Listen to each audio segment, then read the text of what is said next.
The heart of really what we come to do well is understand our clients. Understanding what the needs of the family are. Help them make some decisions. Preparing the next generation for what's to come. Being on a first name basis, getting to know their stories. Working through their questions, their concerns, and figuring out the solution that's best. They trust us enough to come in and help them solve that.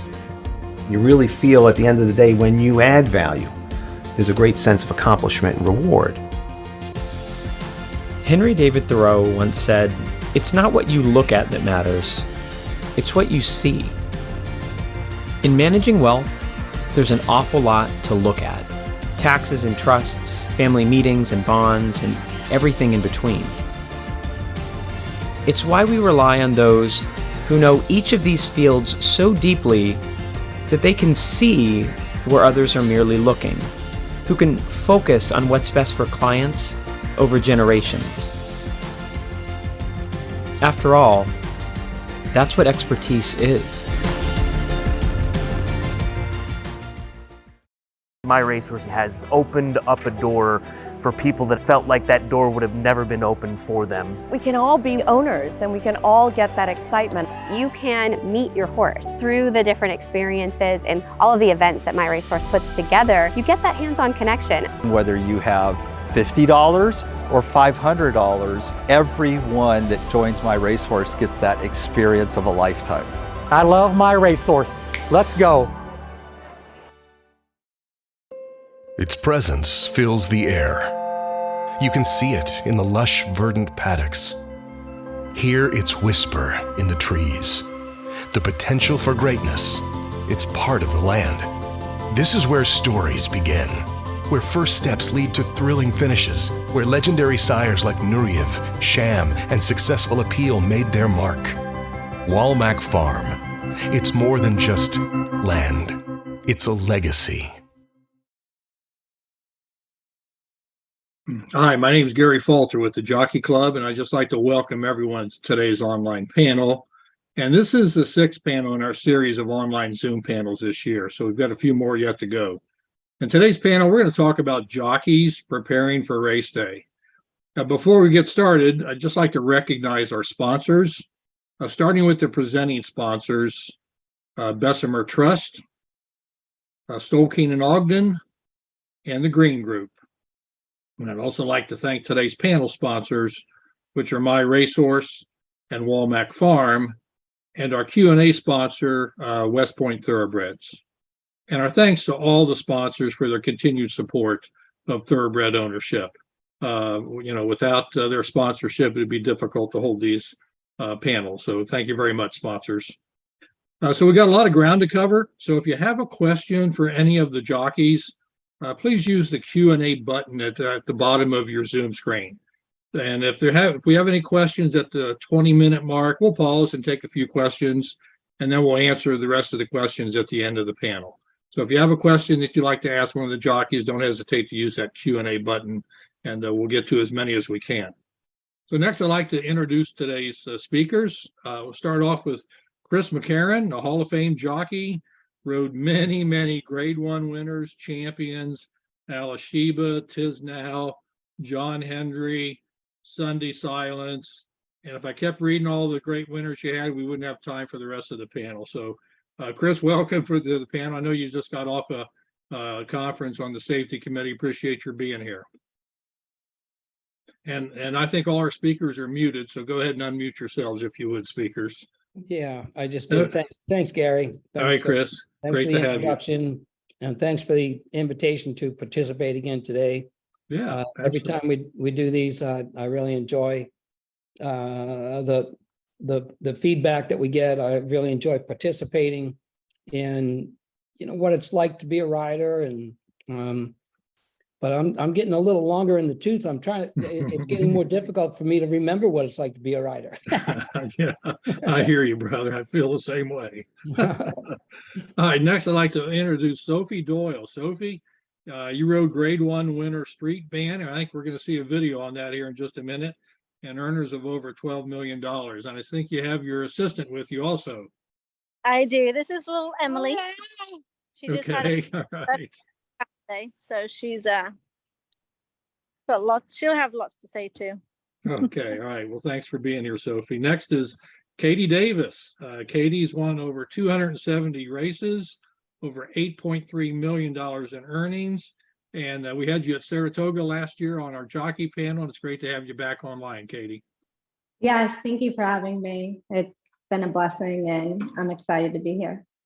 All right, and next is Tyler Gaffleon. Tyler's won over $126 million in this guy's young career. I mean, he's rode Grade 1 winners, Wonder Wheel, Got Stormy, Swiss Skydiver, and many more graded winners. So Tyler, really appreciate your being here with us today. Oh, thank you for inviting me. Glad to be part of this group. Okay, so pound for pound, jockeys are some of the strongest athletes in the world. Riding atop a 1,000-pound animal in a pack-like setting, going 30 miles an hour, requires fitness, strength, cat-like reflexes, all at a weight not to exceed 120 pounds. So today we're going to talk about the physical, the mental, and the dietary routine that jockeys have to endure to be successful. So let's get started. We got a short video from America's Best Racing of Sophie getting ready to ride in the Breeders' Cup. And I think this is when you're riding Street Band in the Breeders' Cup, Sophie. So let's go ahead and watch that video of her preparing for that race day. Just like yoga, remember to breathe.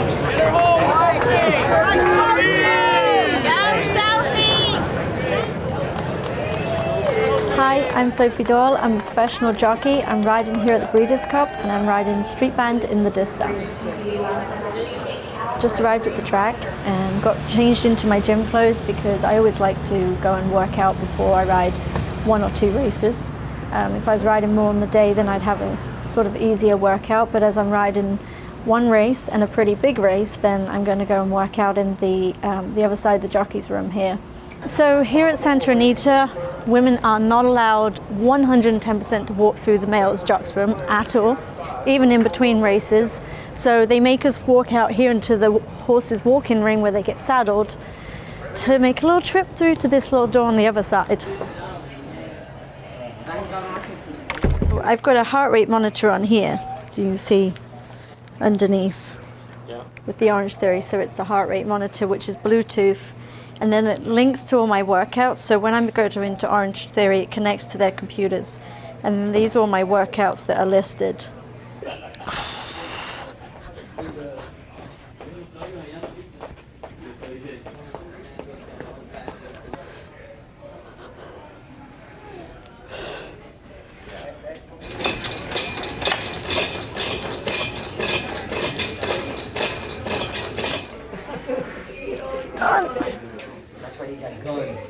Yeah, I gotta beat up on you guys. So we're watching the Breeders' Cup Dirt Mile with Omaha Beach. Perhaps today you don't want to be too far away from that pace. So we're gonna head back down to the girls' jocks room so we can walk down the horse path again in the saddling up boxes. Hi, hello. Good luck today. I'm excited. Awesome. You are? She's tough. So are you. So are you. Thank you.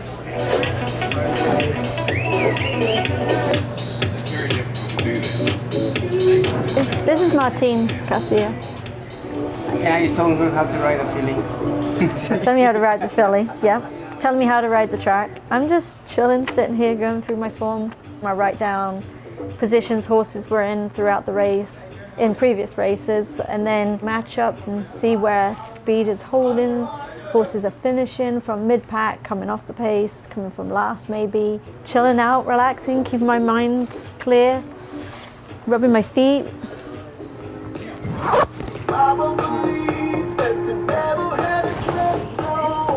I always had my grandmother with me.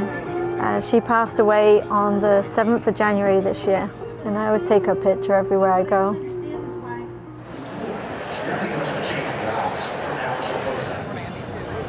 I think I found riding these bigger races for myself. I'm better off just treating it like any other day going racing. With a filly like Street Band, who has gone from, winning allowance race to being in stake races, greatest stakes since, it's really enjoyable.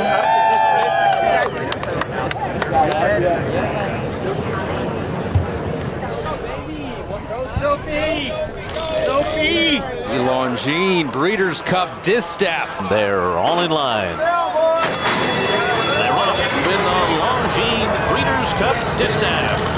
O.C. Cal and Serengeti Empress are sent down to the front, and they're moving right along, opening up on their competition early. Mike Smith has Midnight Bisou down on the rail, saving all the ground into that turn, and she's 5 lengths behind. And then it's Ollie's Candy fourth on the outside. Street Band is fifth. She's 4.5 lengths off the lead. Midnight Bisou, fifth at the top of the stretch, and here she comes from the far outside. Serengeti Empress to the 8th pole, and it's going to be Blue Prize and Joe Bravo to win the Breeders' Cup Distaff. This track just didn't feel like it suited her today. And when I pulled her up, she was all pulling at me like, oh, I want to go again. So, I mean, she's full of herself, she's fit, she's happy, she's got plenty of energy. It just didn't play out today, and that's horse racing. I'm just happy. I'm just happy and grateful, and I just feel so blessed that given this opportunity, and what a wonderful job that I have, and what fantastic people like Larry Jones and Philip and Ray and Merrick Francis, and of course the new fans of owners of my racehorse. They've just been fantastic support all the way through, and they'll continue to do so coming into the next new year. I'm so humbled by everybody's appreciation and words. It's nice.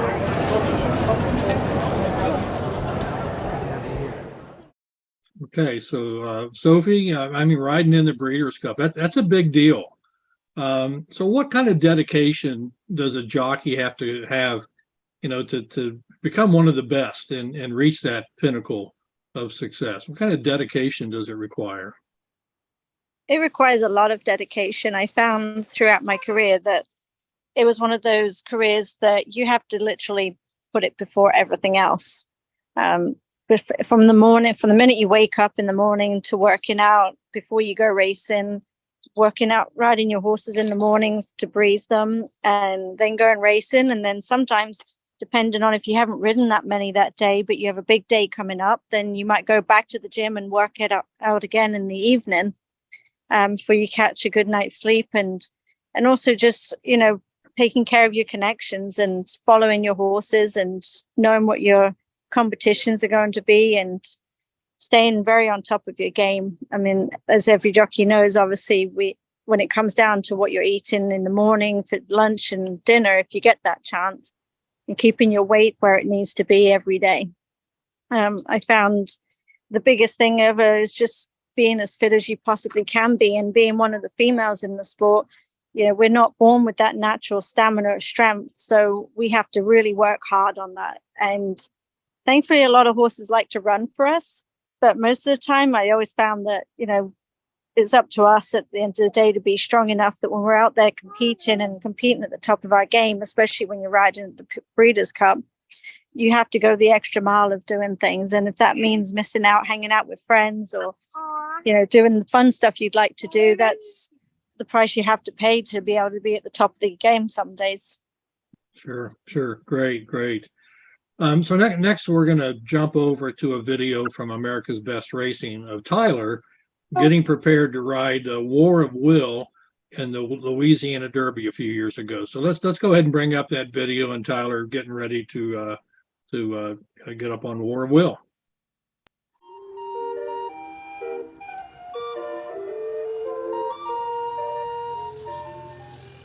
My name is Tyler Gaffleone, and I'm riding War of Will in the Louisiana Derby today. When you're riding a horse like him, you already have a ton of confidence. I'm not too worried.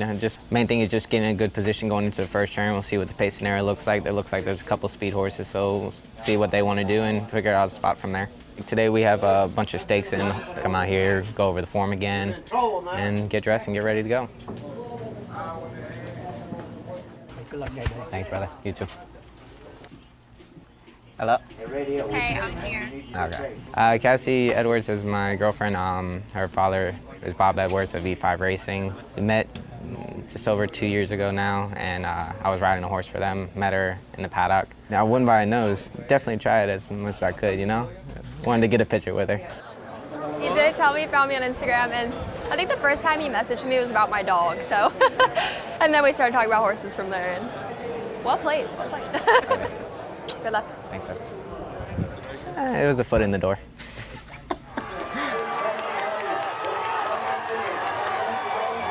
My horse today, the Louisiana Derby, I know quite a few of these horses. I've run against them quite a few times, so I'm familiar with their tactics and just trying to get a plan from there.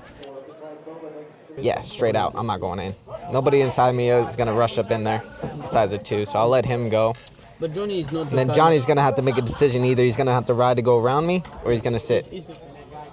He's a very confident horse. He gives you confidence. You kind of just feed off that. And, you know, I'm just excited to get into the gate and get going.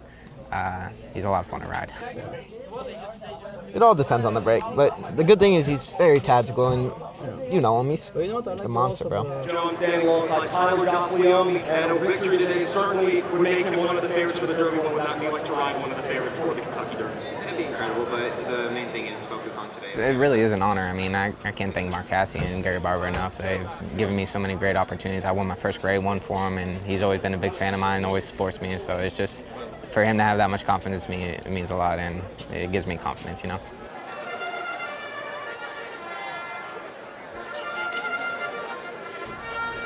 Right now, I mean, I know the horse pretty well, so Mark doesn't give me too many instructions, but it's great people, you know. They're off in the TwinSpires.com Louisiana Derby. And here's Thunderskit going right out toward the lead. By My Standard showing good speed, and Swingo is right there too. Mr. Money settles between horses, and Spinoff tries some money. Thunderskit leads them at the first turn here for Brian Hernandez Jr. It's Thunderskit will lead Swingo, but as they head toward the half-mile pole here in the Louisiana Derby, as they close ranks coming to the top of this fairground stretch, it's Swingo, Thunderskit, and By My Standards for Gabriel Saez at 22-1 to win the Louisiana Derby. Spinoff was second, Swingo third, Country House fourth. You know, he broke sharp right where I wanted to be. Maybe 2-3 strides out of there, he lost his action behind, and it took him a little bit just to get going again. It cost us 3-4 lengths right there, and just kind of put him out of position. So I just tried to sit in there and wait for a spot. Just nothing developed. Yeah, you take the good with the bad. You know, everybody has their days. So today just wasn't ours. A little disappointed, but I mean, I haven't lost faith in the horse. I know he's got a ton of ability. He definitely has the potential. I'm really looking forward to redemption next time for his sake, mostly.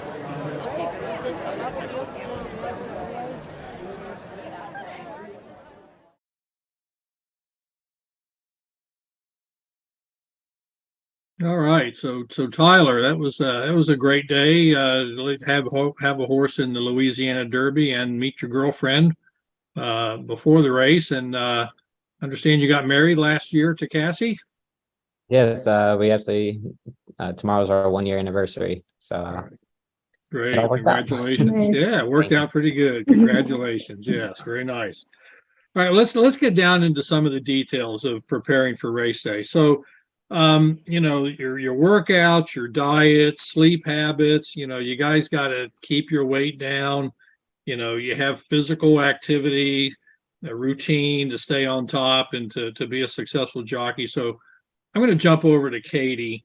And Katie, you took a break from riding from, I think, May of 21 to 22. What prompted you to take that time off? And more specifically, what was it like getting yourself physically prepared to get back into riding again? So I ended up taking time off because Trevor McCarthy and I had a baby girl named Riley. It was amazing, you know. It was a challenge as well mentally, you know. Stop riding and, you know, understand that you have a baby growing in you, and it was a big, massive change. But you know, I wouldn't change it for the world. And coming back, it was hard. You know, coming back from an injury is different than coming back from having a C-section, and, you know, trying to get the baby weight off again was kind of difficult. And luckily I got in with a barn with Ray Handel, and he was in the same barn as my dad, and he gave me that opportunity. And it took me about a year. Oh, no, not a year. I'd say a year to be fit and race fit, but 6 months to ride my first race back, I want to say. Mm-hmm. Okay. And it was hard, but I made it work, and I'm back to normal.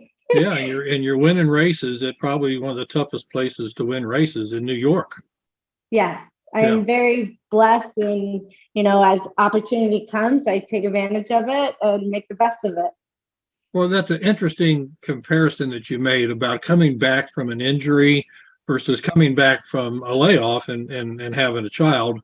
I mean, Chris, you had your share of injuries over your career and had to take time off to heal up. Talk about that process and as just talk about the physical routine that one needs to go through to come back from a time off like that. Yeah, Gary, the one thing you have to be very careful about as a jockey post-injury is that you maintain yourself on a regimen of a good diet. You can't. A lot of times throughout my career, I had to be really watching the calories and watching what I ate.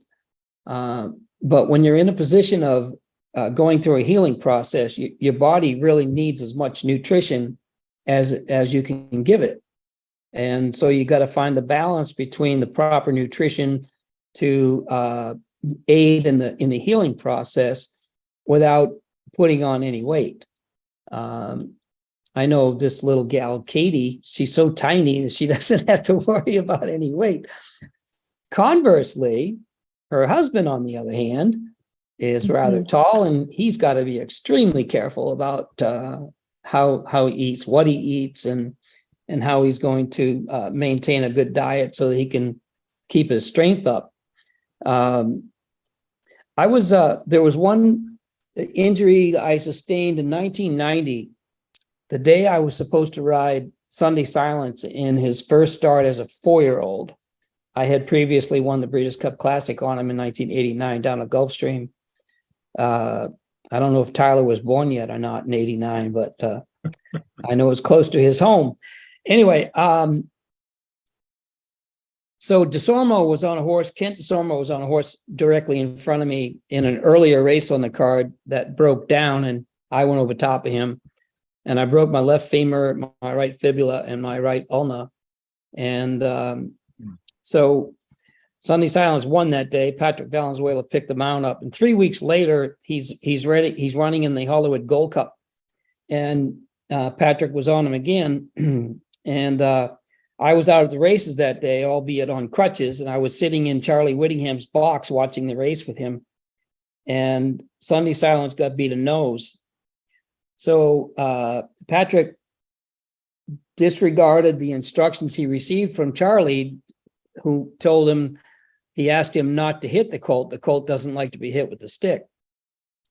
Well, Patrick hit him something like 12 times from the 16 pole to the wire, and Criminal Type beat him a nose.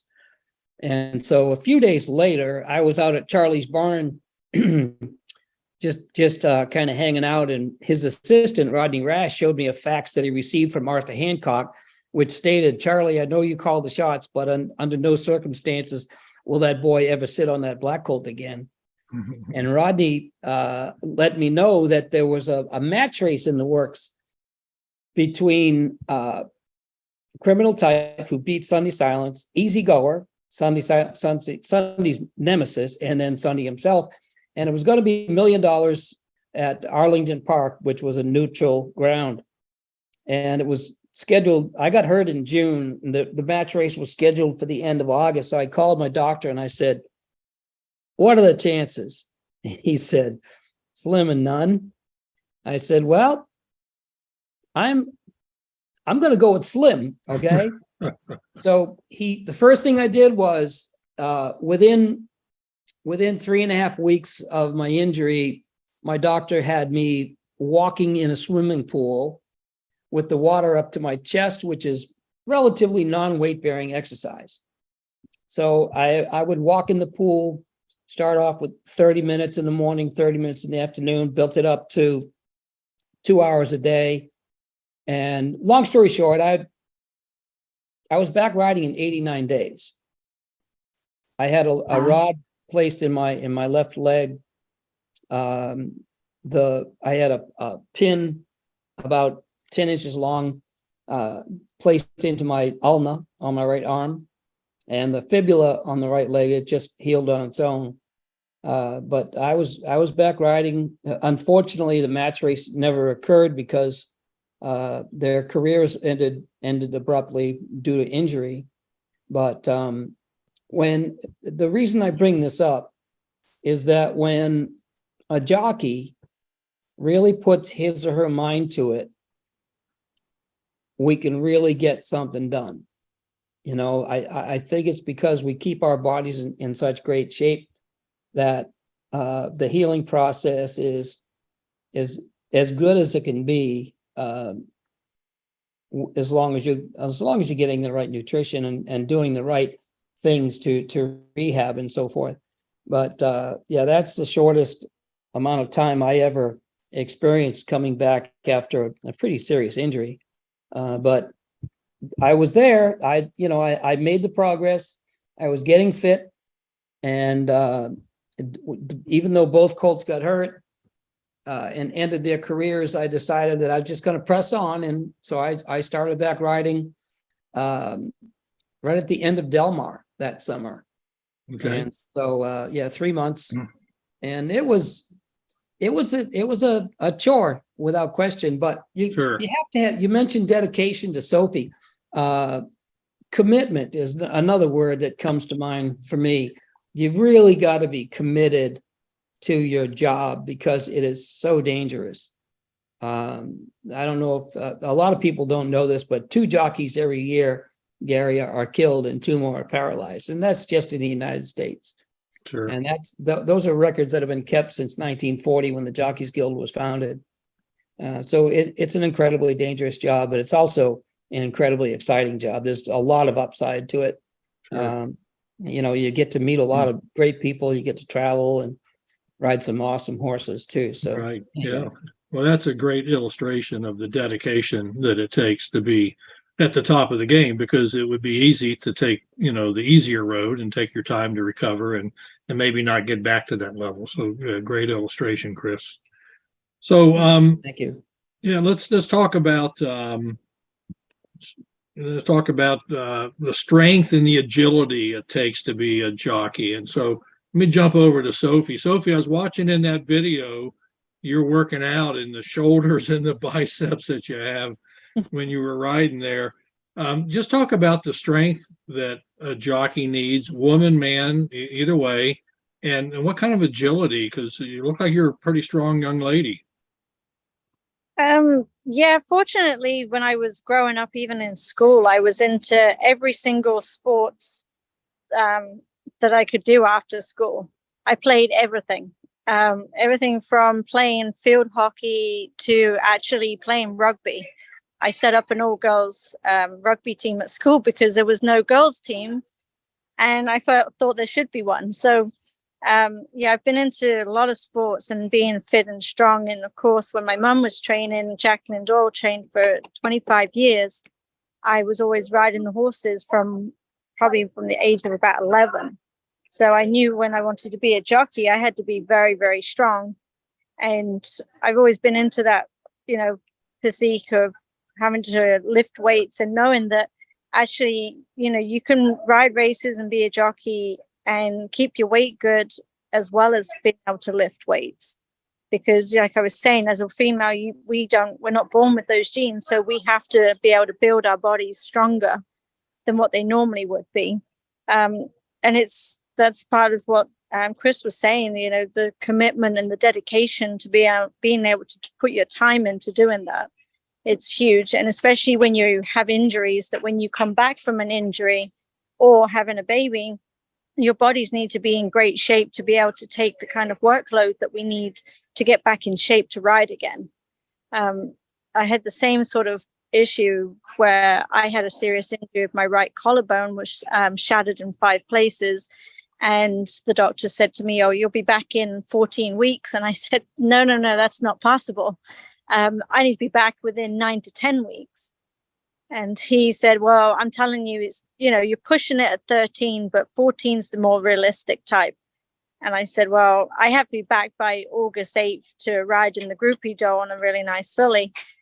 And he said, "Okay, if you can come in here and go through a series of events of exercises to show that you're able to ride, I'll let you ride." So sure enough, I worked twice as hard to make sure I walked into that room ready to go. And he was shocked. He said, I can't believe that I'm actually letting you do this. He said, but only providing that you're riding in that race, then I'll give you the green light. And he did. But you just got to be super fit and strong to do it and put that time. Good for you. Now, Katie and Tyler, why don't you chime in about the whole strength building exercise routine that you guys have gone through and continue to go through as your current riders today. So Katie, why don't you give us your thoughts on the strength building and what it takes to be strong enough to ride these animals. So staying on top of working out is super important. Even if that's 20, 30 minutes a day, on top of working horses in the morning and being out there and getting on as many as possible as well helps a lot. It's just, like I said, dedication. It's hard work, especially when you have a little one now. And luckily I have great family members that are there to help and support me. And Trevor as well, he'll work out, then I'll go work out, and we swap. And it's a lot of work, and you got to stay disciplined and go to bed early, and your routine has to be right on par, and there's no partying and there's no drinking till even 10 o'clock. Like that bedtime is 8:30 in bed, lights off, no TV, we're all going to bed, turn the phones off. It's a lifestyle. It's not for everybody. As my dad always said, when you want to be a jockey, it's a lifestyle. And okay, go ahead, Tyler. Tyler, what can you add to that? We're so fortunate nowadays. There's so much technology out there. There's so many ways to improve your body strength-wise, agility. There's so many different programs you can do. Personally, I'm a big fan of Pilates, yoga. I like to keep my body loose. I ride a lot of horses, usually 40 to 50 a week, and we work in the mornings quite a bit. So we stay fit riding. Obviously, have to maintain our weight, eat the right foods to fuel our body, but it's just finding that balance that works for you. Personally, I can't lift too many weights. I gain too much muscle, and muscle is heavy. So I just try to find other ways to keep my body loose and kind of keep me sharp. Okay, and keep that agility. Okay, so we do have a question in the Q&A. I'm going to ask that because it's right in line with what we're talking about. You need to be mentally ready after an injury to get back to riding races. Talk about the mental aspect, Chris, of getting back into racing after you've been injured. You talked about the physical aspect of it, but there's got to be some mental, challenges that go with that. Oh yeah. It evolves. It's ever changing. When you get hurt when you're young, it's really not that big a deal to get right back in the swing of things. But what I learned for myself personally is that as I got older, up into my 40s, when I got injured, the apprehension and the anxiety that I experienced was much more pronounced than when I was younger. So there's sort of a tug of war in your head. At least that was for me. I got to where I was a whole lot more selective about the types of horses I wanted to ride. If I was on a horse that was notoriously a bad actor in the starting gate, I would take the risk if that horse was a real runner. But if he was just a run-of-the-mill horse, I had the good fortune of being able to tell my agent, just don't take a call on that horse. Mm-hmm. And back in the day when I was going to be working a horse that I knew was off, I knew it wasn't completely sound, I would mention that to the trainer and tell him that, you know, he's just not right. You got to find out what's ailing him, you know. So I got to the point where I would turn down mounts because I didn't think that they were really, you know, in the proper condition to be racing. And now that we've got HISA in full steam and HIWU, the Horse Racing Integrity Welfare Unit, I've been behind HISA from day one. I think it's going to be good for the industry. It's got a real steep learning curve. You know, the trainers and owners and everybody, jockeys, everybody are gonna have to understand that it's really going to be a good thing for the horses. And anytime you have a good thing for the horses, it just falls in line that it's good for the jockeys too. But it takes a real, you know, strong-willed person to get back out in the battle after some serious injuries. So, but you have to love what you do. That's the other thing. You got to really be passionate about this particular kind of occupation. Mm-hmm. There's so much upside. The thrill of riding horses like Sophie rode Street Band in the Breeders' Cup Distaff, and I was fortunate enough to call a few champions, several champions, my partners for a couple of years, each of them, and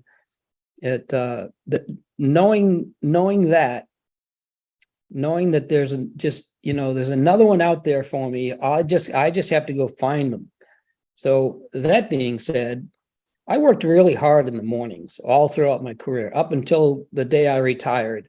I just ran some numbers on my calculator here, and I'm going to come up with a conservative number and say that I breezed 3 horses a day, which is 15 horses. I'm going to say 15 horses a week. Multiply that times 52, you get 720, and multiply that by, I rode for 28 years, so I'm going to say 26 and a half, because I was probably off due to injury for a year and a half. It's 19,000 horses I breezed in the morning on top of over the 34,000 that I rode. So that's upwards of 50,000 horses that I was fortunate enough to throw a leg over and go out there and have the time of my life. So it's that's where the passion comes in. That's where the love of the horse comes in. And I really enjoyed my job throughout my whole career. And I got to throw this one other thing out there, something that most people don't know about Sophie. She's one heck of a polo player. That girl is aggressive now. We participated in a little charity event last year, and oh my goodness, she was driving that horse up in there, trying to knock me aside and all that stuff. Oh my God, she's a throw out there on the polo ponies, I'll tell you that. No fear whatsoever. As a former rugby player, jockey, doesn't surprise me. She's a great polo player. Oh, I got to tell you one more thing. A couple of years ago, there were 3 Davises in a race at Aqueduct. Maybe there were 4 in the race. 3 went down. Katie, tell us about that. Which one? We've all been in a couple of races. Yeah. Oh, no. The three of you went down. Oh, okay. And I think it was just Dylan and I went down one race. I don't remember Jackie going down. Okay, so there were 3 of you. 3 of us were in the race, but a horse went down in front of me, clipped heels. I went over him, and then Dylan sideswiped us. Yeah, and it was actually my first fall. It was actually my first fall, and Jackie got by. And I can't imagine what was going through Robbie and Marguerite's heads. Oh yeah, no. My mom we were riding together the other day. My mom couldn't watch. And my dad had 2 horses in the race. It was pretty funny. So. Did you walk away from that spill? I hope. I did. Mm-hmm. And Dylan popped his shoulder out, but he was back in a week, and not even. And Dylan didn't know it was me. All he saw was my name on the back of my pants because I laid there and I was like, whoa, what just happened? Like, it was my first fall, And then Dylan comes running over with a popped shoulder and he's like, are you okay, Katie? And I'm like, wow. Just like, and I was like, okay, I'm alive, and got up and did it again. Like, we're crazy. Yeah, it happens so quickly that you don't have, all you have time to do is like say a real quick Hail Mary. Oh shit. Yeah. Take a deep breath. Oh shit. All right, so let's move on with the next topic. Being prepared to race. I mean, you guys go to different tracks all the time. So, New York jockeys are going from Belmont to Saratoga. So what's that like when you go from one track to another track?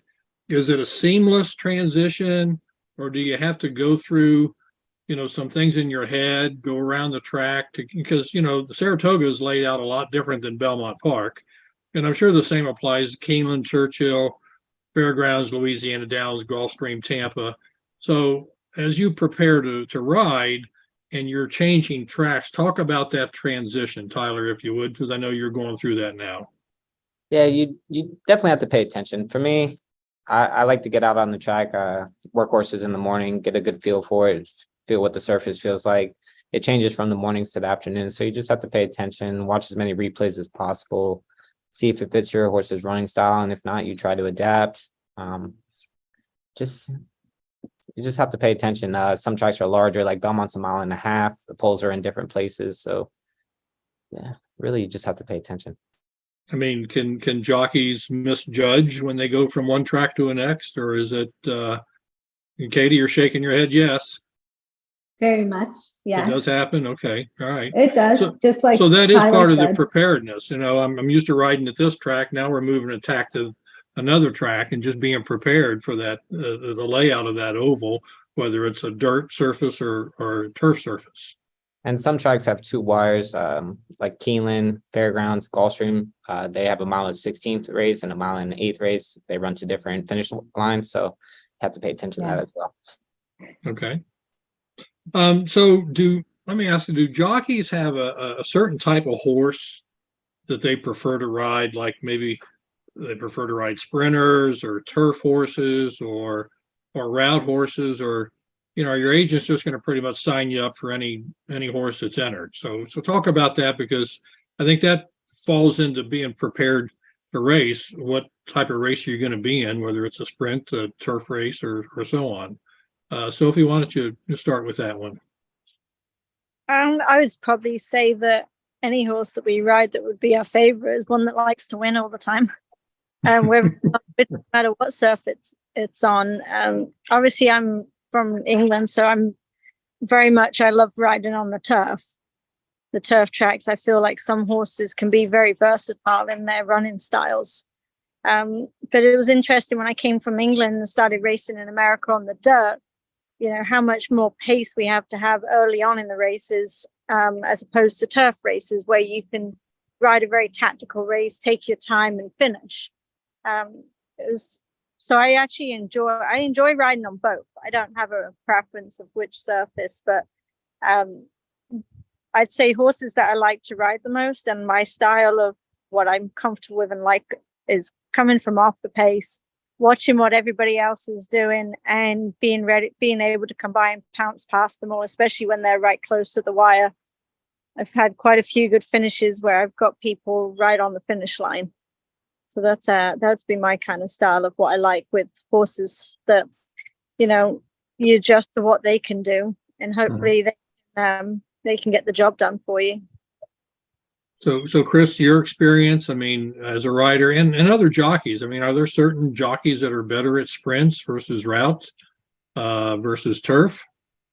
Yeah, I would say you could classify some jockeys as being speed riders.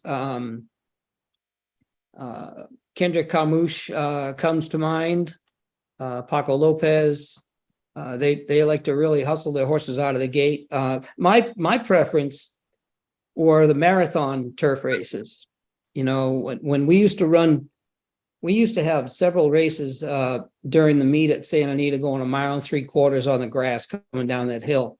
The 1.5 mile races, we had a lot of those, and 1.25 miles on the grass. Those were the types of races that I really relished because there's more strategy involved. In a sprint, there's not really a whole lot of, it's pretty cut and dried. You're either going to go, you're going to stalk, or you're going to come from behind.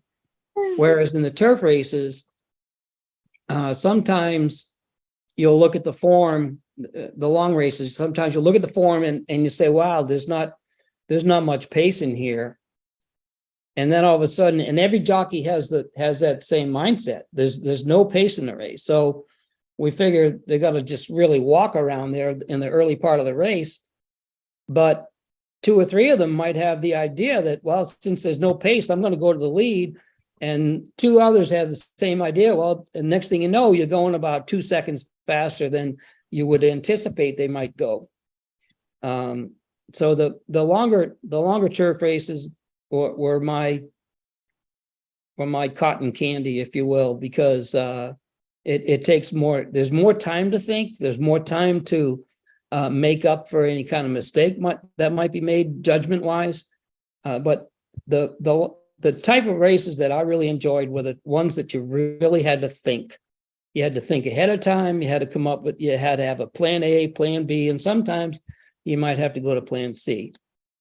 And right now I'm looking at a beautiful picture of Katie and Riley. Look at that. No, All right. So let's talk about that a little bit more. Okay. A 6 furlong race versus a 1.25 mile race. What kind of physical demand is that on a jockey? 6 furlongs going, 110, 111, 1.25 miles going a lot longer than that. Tyler, talk about just the whole physical demand of a long race versus a short race and what that's like. Surprisingly, I feel like most people would expect the longer race to be more demanding on the body, but I feel as if the sprints are, because like Chris said, the longer races, you're able to kind of sit back there, let the race develop, and you really are focusing on the last 1/4 mile compared to 3/4. You kind of have to get your horse out of the gate, got to stay with them, keep them interested, and it kind of seems like you never really get a chance to breathe. You got to kind of keep the horse going forward. Okay, that's a great point. I hadn't thought of it that way. Sure. Katie, Sophie, you like to add anything to that? Okay. So I was asking about horses, jockeys being, preferring certain horses. What about horses preferring certain jockeys? I mean, will a horse accept just about any jockey? Or do some horses prefer certain jockeys?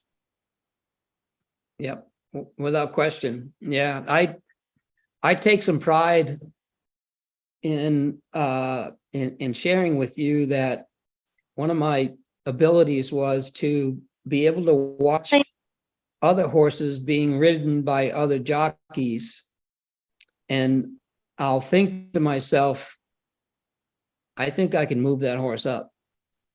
I see something that the other rider is doing that is counterproductive. And I would tell my agent, I said, if we ever have an opportunity to ride so-and-so, take the call, because I'd like to try something, And a lot of times it was the stick, a lot of times it was, I'd be watching and I could see myself with my eye that the horse was resentful. The horse was sulking, and that current rider was unaware of it, which boggles my mind, but that was the case on several occasions. But Tyler mentioned it earlier. You pay close attention, and Sophie did as well. I like both of their comments about watching the races with an experienced eye, with an educated eye, trying to determine if there's any bias on the track. Is the rail dead, like it is a lot of times at Belmont Park? The shorter stretch of a first wire, that kind of stuff. But sometimes you'll be able to pick up after 2 or 3 races have been run that there might be a bias out there, and then you're going to go ahead and apply that opinion to the way you're going to ride your horses the rest of the day. Okay. So talk about, as you prepare to ride, do you spend much time reviewing the past performances of the other horses and riders in the race? I mean, I think I saw you, Tyler, in the video. You were kind of going over things and talking about, Johnny riding a certain way. So why don't you talk a little bit about that, Tyler? And then Sophie, maybe you can chime in. How much of that is involved in your preparation on race day, just knowing the competition? I think it's major. I study every horse in the field. I'll watch. For the most part, I run with most of these horses. If not, I've ridden them before.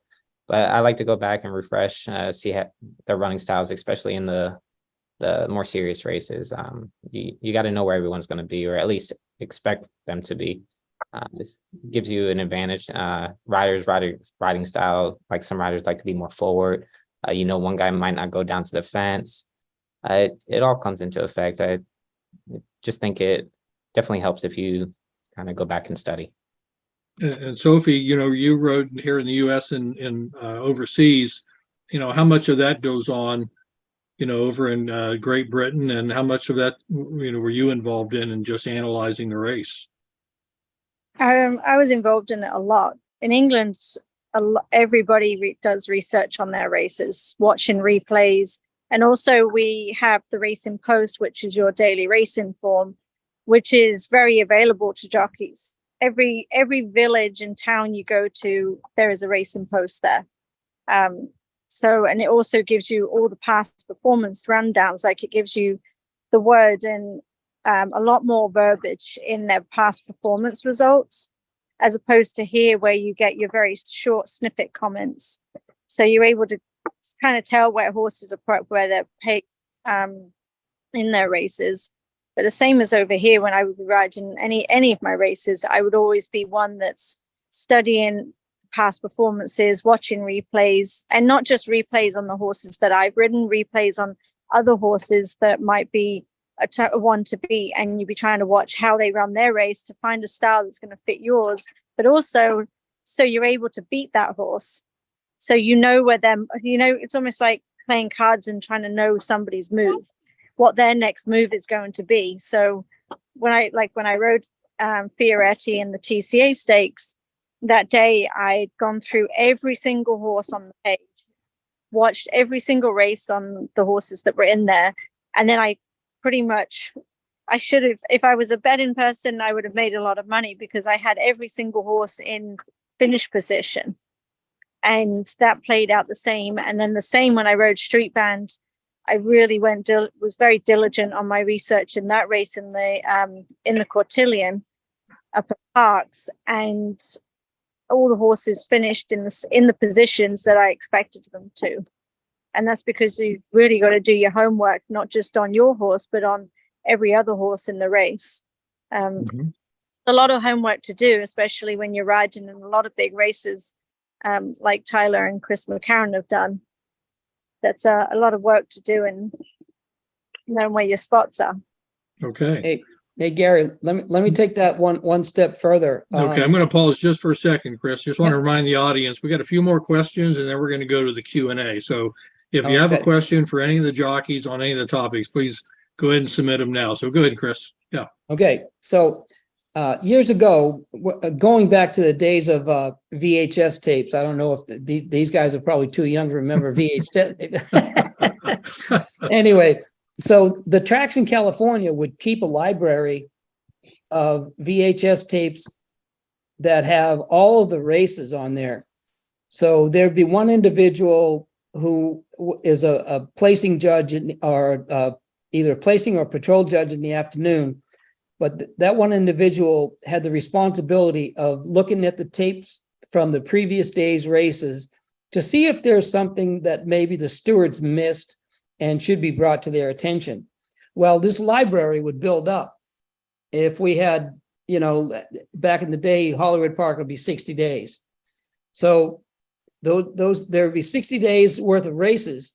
in this video, in this video library. And later on, it was DVDs.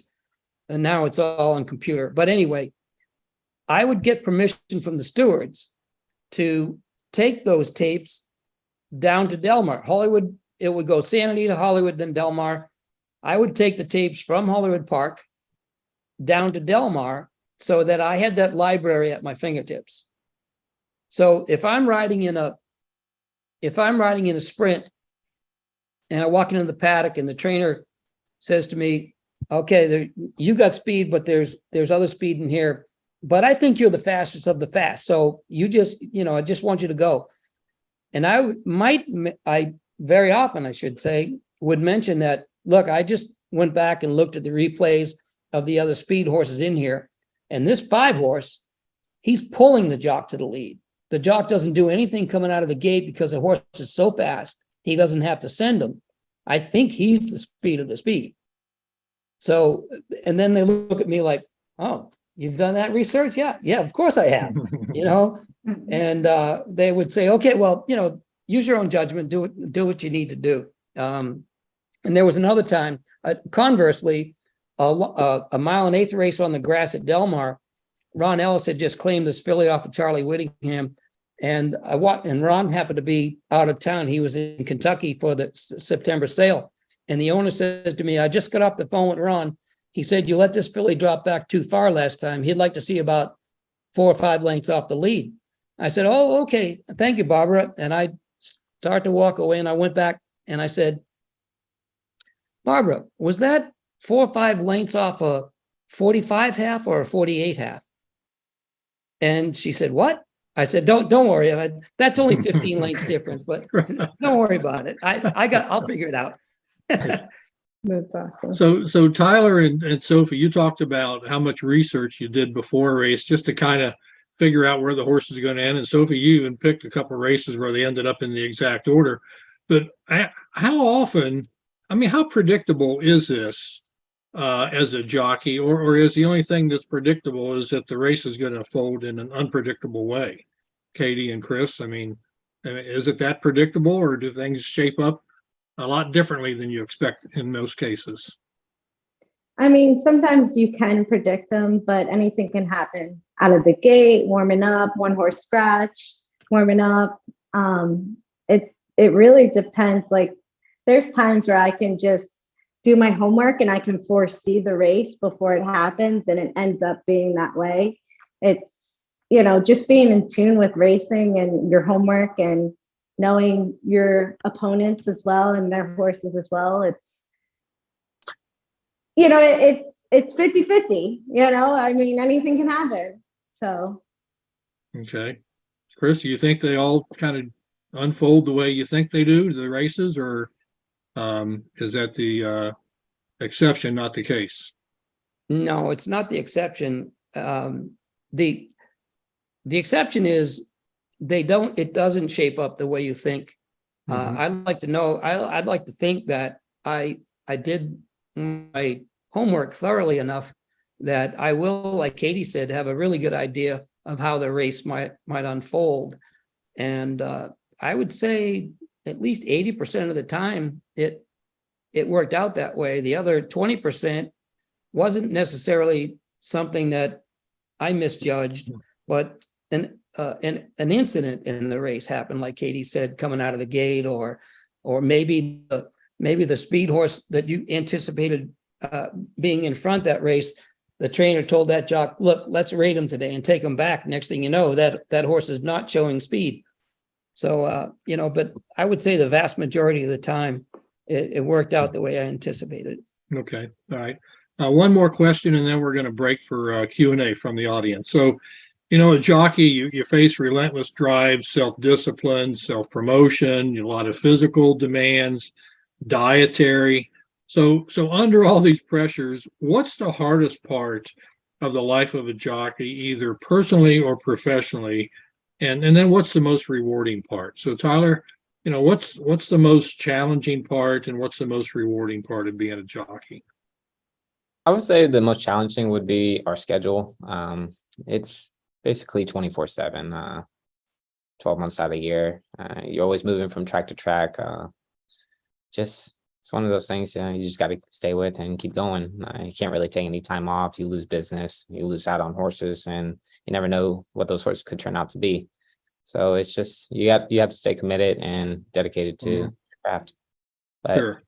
The rewards, it makes it all so much worth it. And I was talking to my wife the other day, and it's just even when those races are so far and few between those big wins, it just makes it that much more rewarding, and you seem to appreciate it more. Okay.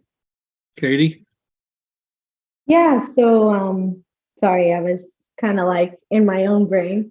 Yeah. I think it's like Tyler said, it's dedication and moving track to track. And I also think it has a lot to do with your mental side of the game, those up and downs, those highs and lows, the winning on one horse, and then they take you off and you did nothing wrong. And balancing that at different colonies is hard. It's really hard. And I see a lot of jocks struggle with that balance as well. And their home life, coming home to their loved ones. And sometimes they just don't understand because they're not in the game. Luckily, I have a husband in the game, so I understand, the ups and downs. And it's just it's a huge challenge, like not being able to take time off, and go on those vacations you want to do with your family. And,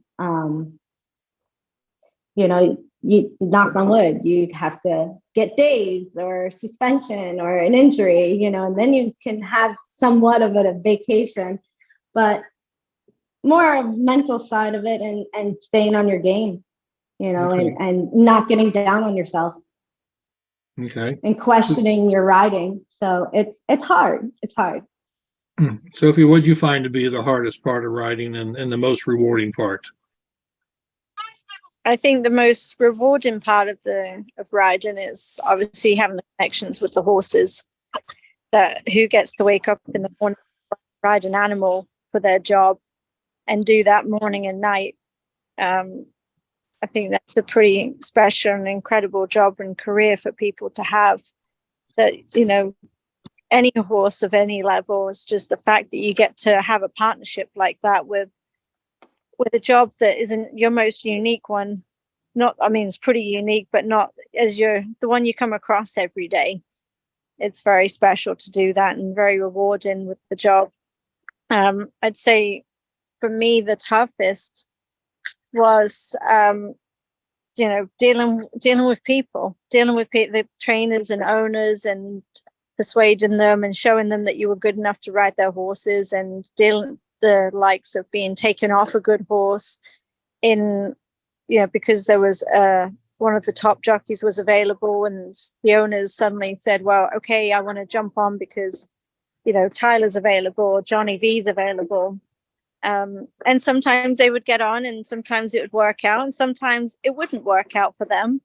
And then the owner would come back to you and say, okay, we'll let you get back on again. And you would obviously go out there and ride 150% even tougher. And you get the job done just to prove the point that they probably shouldn't have taken you off in the first place. Right. Well said. And I remember one day, one horse it did happen to me with, and I was riding her, broke a maiden at Turfway, got taken off her for Johnny V at Keeneland, didn't get to ride her back for 2 more races. And finally, they said, okay, we'll put you back on again.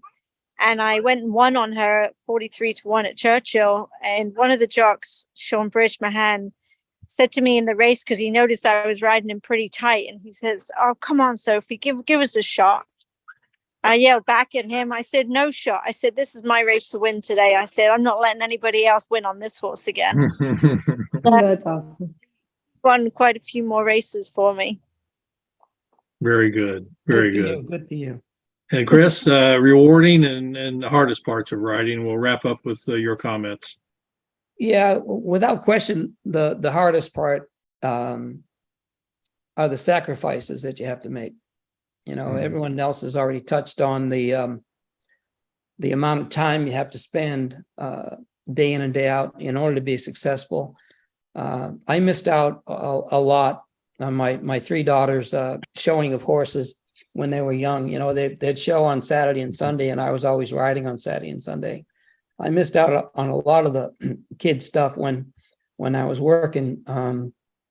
I placed, you know, I guess with a great deal of regret right now, I placed the importance on my job above everything else. And you know, I wish I could turn the clock back, but then again, that was the drive I had. I always, you know, it's a tough, long, arduous journey to get to the top of the mountain, and it's even much more difficult to stay there once you're there because you have a target on your back.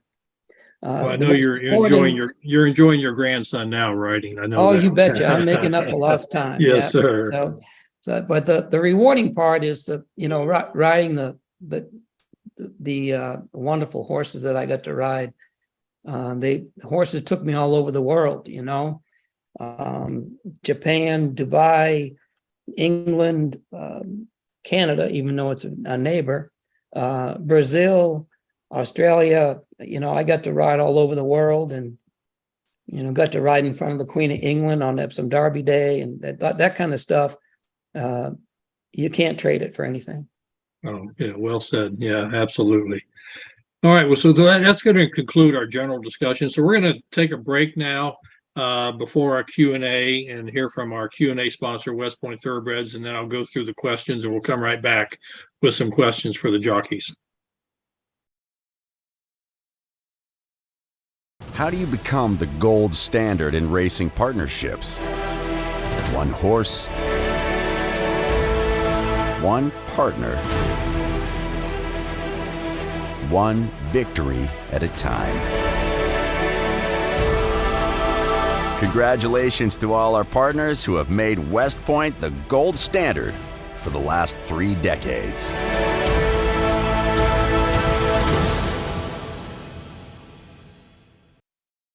Okay, so here's the first question. I'm going to direct this to Katie and Sophie. So somebody wants to know, and I'd like to know, why are there so few women jockeys in the jockey colony? So which one of you want to take that first, Katie or Sophie? Either one.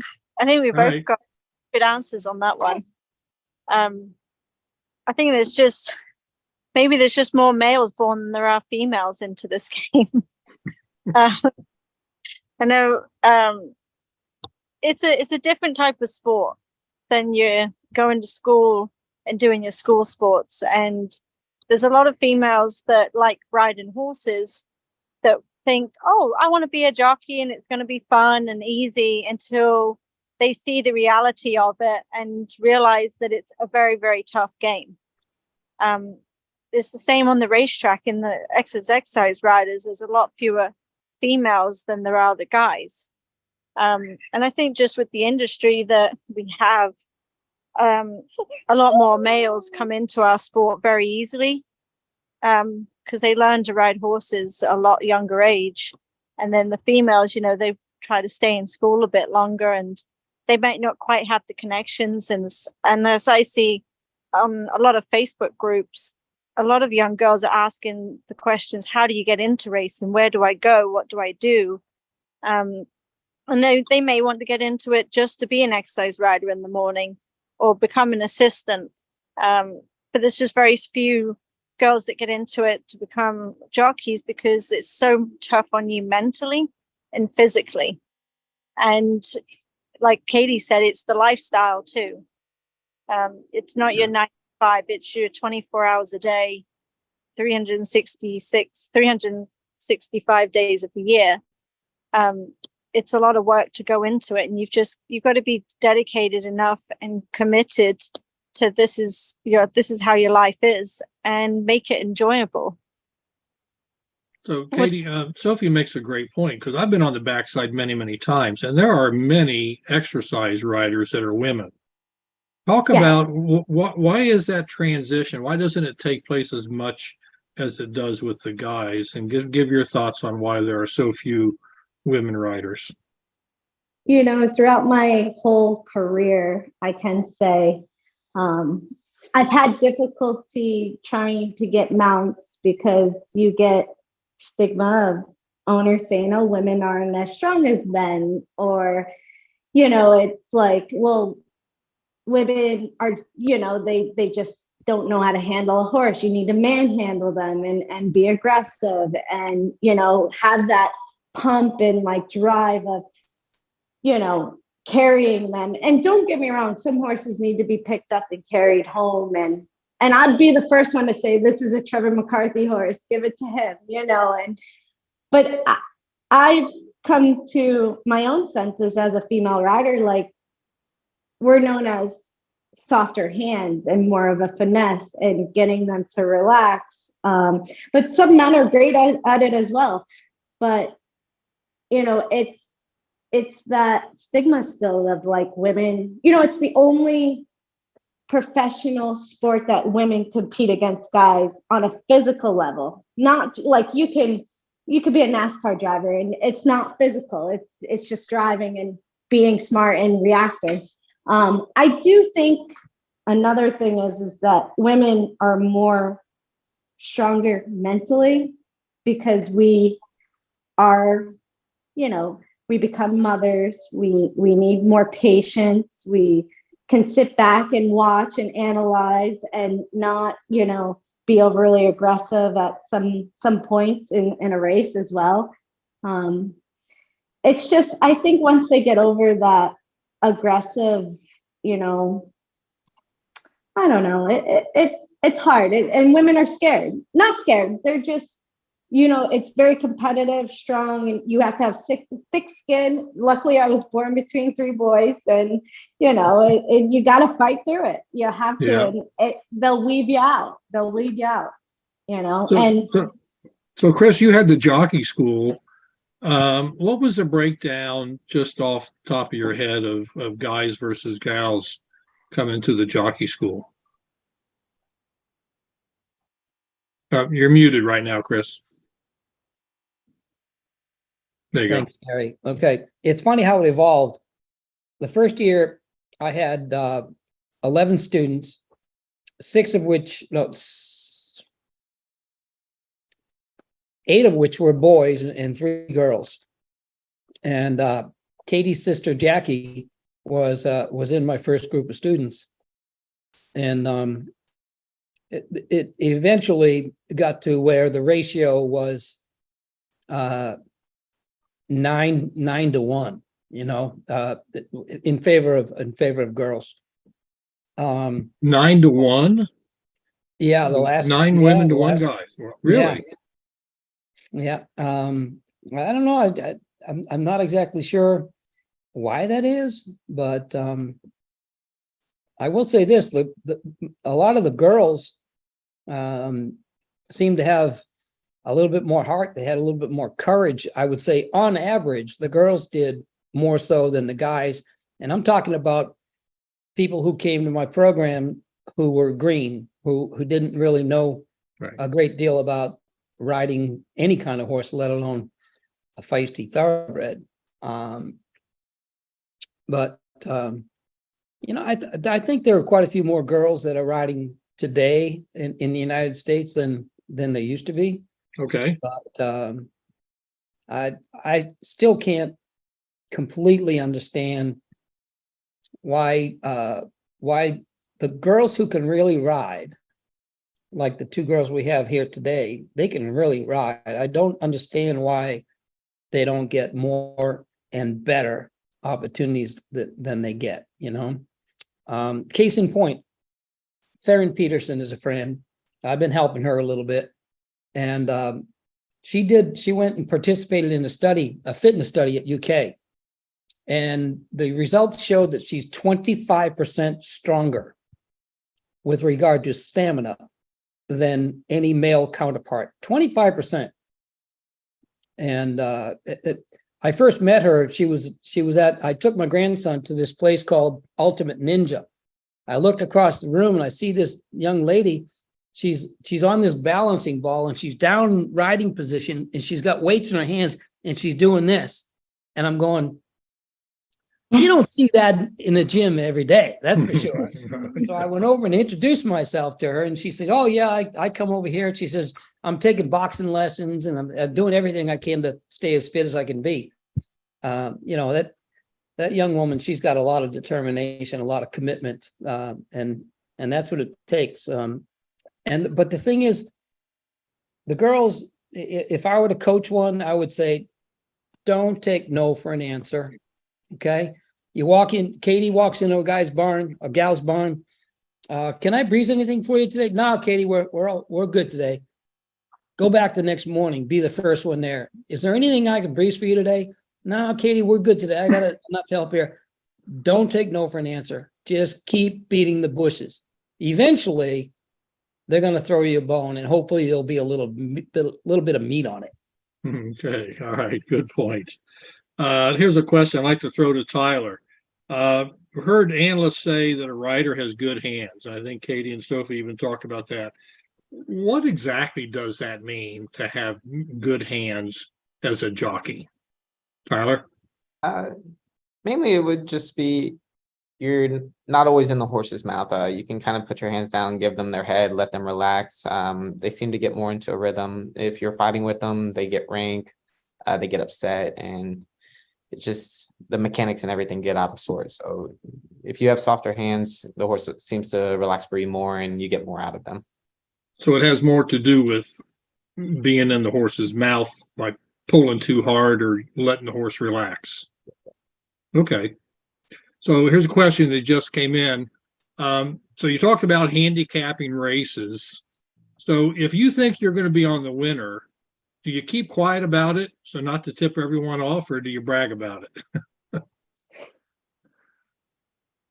Anyone? I never like to show my hand. I usually quiet. So you got that poker hands there, the poker face. All right. This with one of my friends. I'm like Florent Drew. We kind of have a little thing. We go back and forth, so we'll mess with each other every now and then. Okay. All right. So let's wrap up with this question. Here's one. How do you balance personal life realities and the demand of your personal life? Are there opportunities for vacation, time off? Is it 12 months out of the year? Do you ever just get a respite from writing to refresh yourself? So I know, Katie, you took a long break. You're back to writing again. Sophie, you balance things out. All of you have been that way. So why don't you talk about that briefly, about the balance of your personal lives and your professional lives? I'd like to go first, Gary, if you don't mind. Sure. Yeah. I'm not proud of this. As I stated earlier, I missed out on a lot of my kids' activities when they were growing up. But I rode for 20 years before I took a vacation. As Katie stated earlier, the time you get off is due to a suspension or an injury. And if you get suspended, you don't have any time at all to sort of plan a trip. If you want to go somewhere, you might be able to take some time off and, do something locally, but it's hard to, if you get a 5-day suspension or a 7-day suspension, it's a last minute rush deal if you really wanted to take a trip somewhere, and it's not easy to do.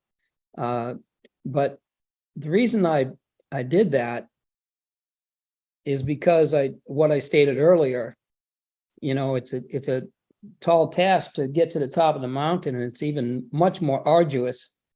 It takes much more work to stay there, to stay close to the top of the mountain. I'm happy to say that 12 of the jockeys with whom I rode throughout my career in Southern California, 12 of them are in the Hall of Fame. So you talk about a competitive jockey colony. I've heard many people say that's probably the best jockey colony ever assembled. So I'm happy to say that I was part of that. But it takes, again, it takes a lot of commitment, and so balancing the time off and work, a lot of sacrifice has to be made. Okay. Tyler? After hearing Chris say that, I feel a little guilty, but whenever we find time, we try and make the most of it. like I said, it's a very demanding schedule. Whether it's driving an hour or two to a local beach, spending a day or two there, just kind of refresh and just kind of recharge. You know, I love my job. I love what I do. I couldn't think of doing anything else. But then again, I also have a family. I don't want my wife to be punished for my life, my lifestyle, my choices. So it's just we try and find that balance. Obviously, we don't get as much time as she would like, but she's great and she works with it, and we have fun. Good, good. All right, Katie. Yeah, it's a hard balance. It is, especially me and Trevor ride as well together, and we have a little one. You know, we make it work. Trevor gets time off or days. I'm working, so it's very slim for both of us right now. I remember back in the day when my dad was riding, we used to take Tuesdays off, and we would skip school and go to the beach with him because we would never see him. You know, they rode 6 days a week back then, and it's a hard lifestyle, and you know, you just try to make it work when you can, like Tyler says. When it comes up, you go an hour, go to Lake George, hitch a ride down south, something, you know, go to the movies. That's our vacation. You know, it's sad, but it's reality. But if we can get it, and we make the best of it. Great, great. And Sophie, I must say, your little one has been wonderful. Little Emily, she's just done a great job in this hour and 20 minutes of this panel. So talk about your personal life and balancing that with your jockey's life and your wonderful little one there. Yeah. So actually I rode for almost 16 years. And when I did find out I was pregnant with Emily, I rode till I was 12 weeks. Then I continued riding and breezing on the track until I was about 24 weeks pregnant. Wow. And then I continued riding my own personal horse up until the 2 days before I had Emily, because for me, I love riding horses, whether it's riding them in the track in the morning or the afternoon, or taking my own horse to go for a trail ride or go show jumping and enjoying. I just love being around horses. And I said to myself that I know when I have Emily, that's the time I need to take off for being around a horse, because it's important to be around your baby to begin with. You know, I can miss the horse while I'm enjoying another aspect of having my baby, because that's the most important time to be with them. And now I get to enjoy both worlds.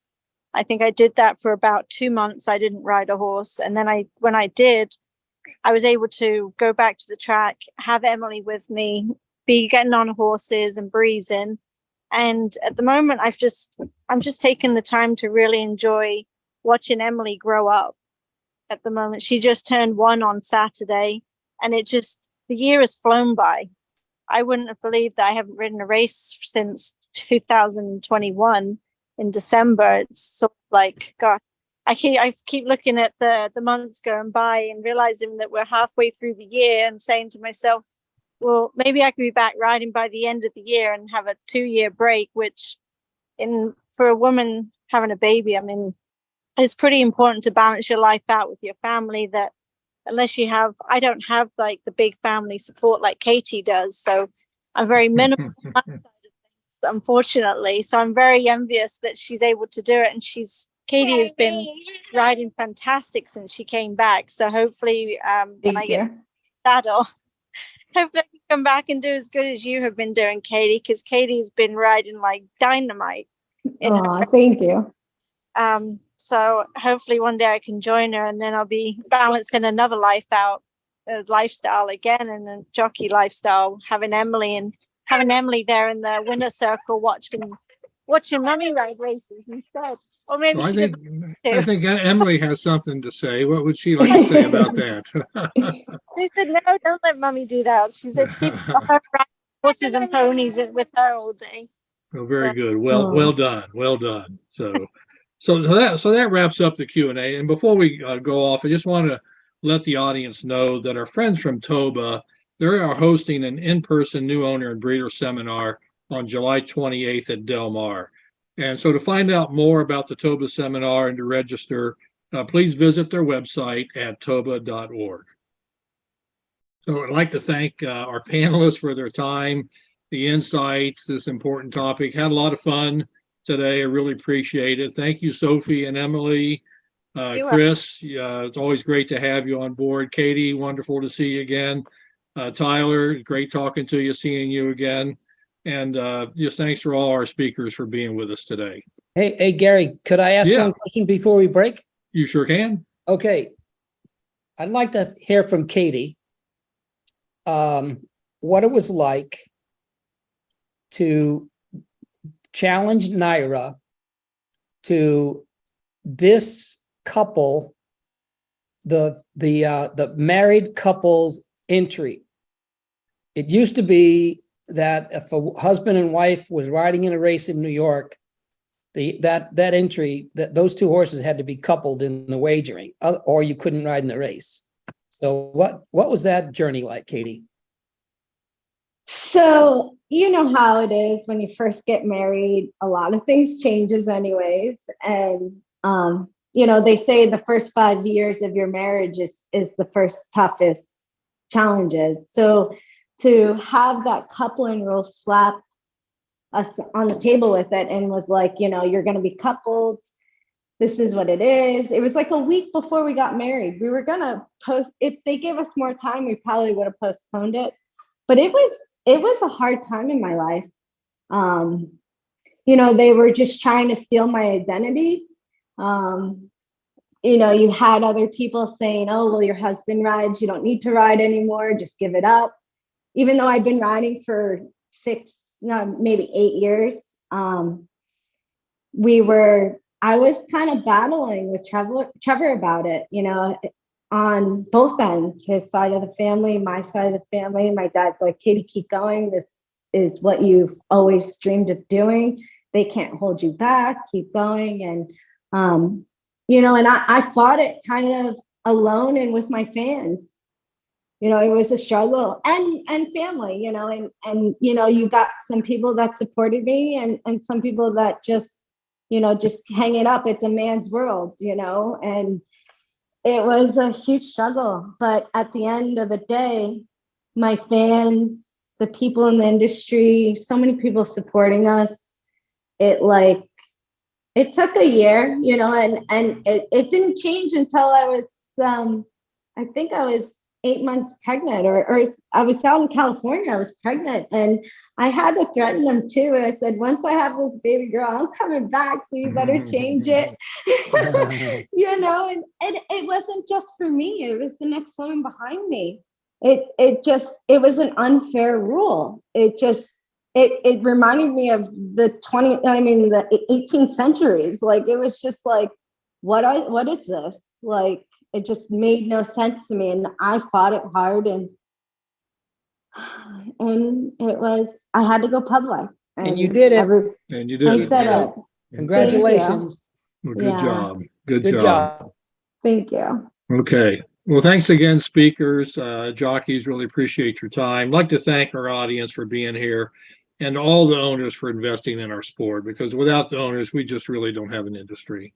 So we're going to be back in August. We're going to talk about buying at public auction. So until then, we hope you visit the Winner's Circle often.